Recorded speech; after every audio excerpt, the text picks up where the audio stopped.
ধ্যাত, রোজ রোজ রুটি আর সবজি খেতে ভালো লাগে নাকি? বরের এরকম কথা শুনে চট করে কতগুলো কাবলি ছোলা ভিজিয়ে দিয়েছিলাম।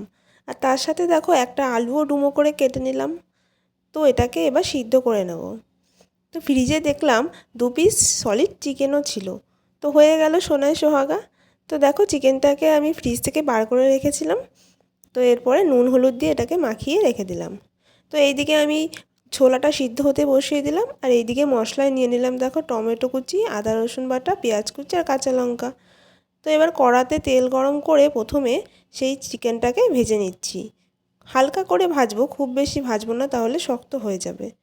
তো তারপরে কড়াতে আবার আরও একটু সর্ষের তেল দিয়ে দিলাম গোটা গরম মশলা আর গোটা জিরে। মশলাটা একটু ভাজা ভাজা হয়ে গেলে তারপরে দিয়ে দিলাম পেঁয়াজ কুচি। তো পেঁয়াজটা একটু ভাজা ভাজা হয়ে গেলে তারপরে সেই মশলাটা পেস্ট করে নিয়েছিলাম, আর এর মধ্যে আমি একটু জিরে গুঁড়ো আর একটু লঙ্কার গুঁড়ো দিয়ে দিয়েছিলাম।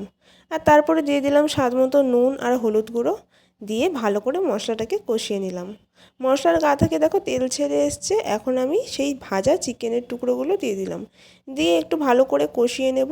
তো দেখো মশলাটা খুব সুন্দর কষানো হয়ে গেছে। এবারে সেই কাবলি ছোলাটা জলসহ দিয়ে দিলাম। অবশ্যই জলসহই দেবে, তাহলে খেতে ভালো লাগবে। আর লাস্টে দিয়ে দিলাম মিট মশলা। দিয়ে কেমন লাগলো অবশ্যই জানিও। রেসিপিটা ভালো লাগলে লাইক কমেন্ট শেয়ার করো। দেখা হচ্ছে পরের রেসিপি।